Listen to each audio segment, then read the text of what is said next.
I'll go over to like 105 or 110. Nothing crazy again. So we go over here, curves, and now you can independently increase or decrease the amount of color in your frame with for each color independently. So you'll want to set at least 3 dots, because if you don't, what will end up happening is sometimes Premiere glitches out, but I like to have 3 dots around these. So you just click at the center of this line for each thing, and then you could increase the color of each independent, without changing up too much in the frame. I don't want to have too much red, so I won't increase it too much. I want to increase the color of the green right here in the leaf. So how do I do that hypothetically? Even though I brought this up, it's kind of in the yellows. So I'm just going to bring down the oranges, and now it's relatively saturated. But I want it to look green. It doesn't look green to me. So how do I do that? I go over to hue.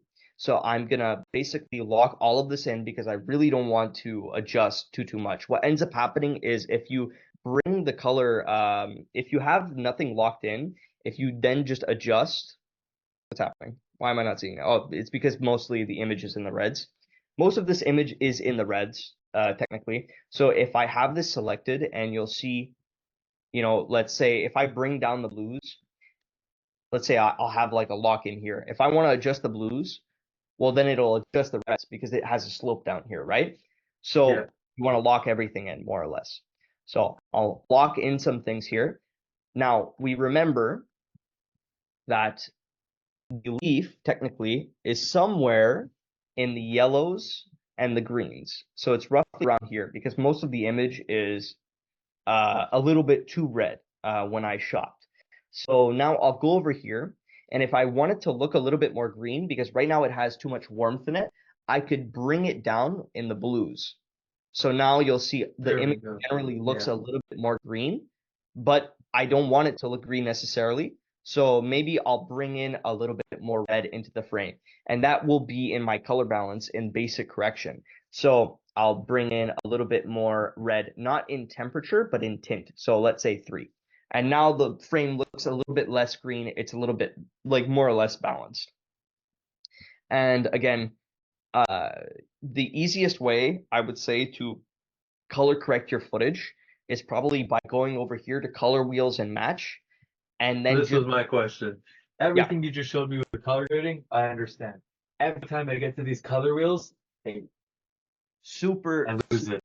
super simple. So basically, don't touch the center if you don't want to.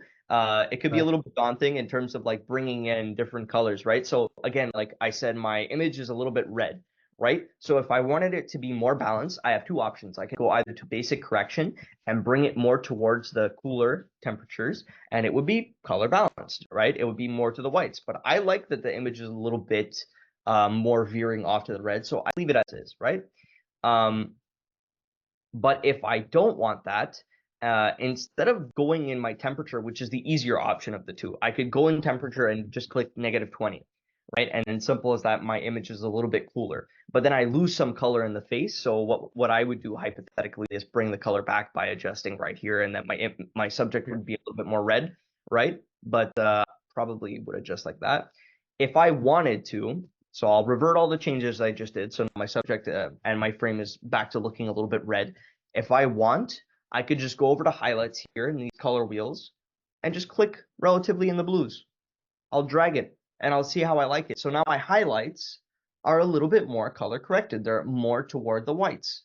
And the same with the midtones. If I don't want to mess around with highlights, if I see that the red is observably in the midtones, I just drag it toward the blues. But what you'll see is that now it's pairing with the reds and it's making sort of a purplish color. So I would probably prioritize just bringing towards those blues in the highlights.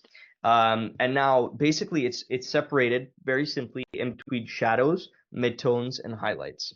So whatever you select, it's going to bring the color in to that section. So my shadows are now, they have a little bit of blue in them because I've selected the blue. But if I wanted them to have green, I could have them have green, or I could have them have red, or so on and so forth. But again, this is really getting into like a little bit more in depth. You don't have to get too crazy with this type of stuff. But Yeah. what I do want you to do is one, once you've set your exposure, so like obviously iPhone is going to be super simple with setting exposure. Most of your footage is not going to be underexposed, but you'll want to create a type of more punchy and contrasty look because that's, complementing to the eye. What you'll do is that you'll increase the midtones, increase the highlights, and then bring down your shadows, right? So now our image is just a little bit more punchy. So That's what I usually do with all my content. I usually do like shadows. I know exactly what you mean. yeah. Alternatively, what you could do is that you could go to basic correction and then increase the contrast here. And that's another simple way of doing it. But this is a little bit more flexible and you're able to control it. And then also in addition to that, you could color balance your image or create a look if you want. And then we'll look at the before and after. So I'll enable it. You'll see before, after, before, after. And then if I want to deselect this color that I put here, I just have to double tap it and now it's gone. And now you'll see again, before, after, before, after.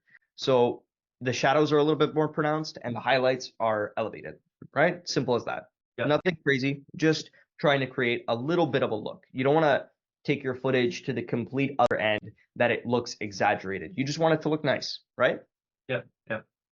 Additionally, if you have a static subject, what I like doing personally, especially if it's more of like a moody lighting situation, you could create a vignette. And a vignette is very simple. You don't have to go too drastic with it. You can just bring it down to about negative 0.1, bring the midpoint to the middle, and then feather it off at the bottom here. You don't have to mess around with roundness or anything like that.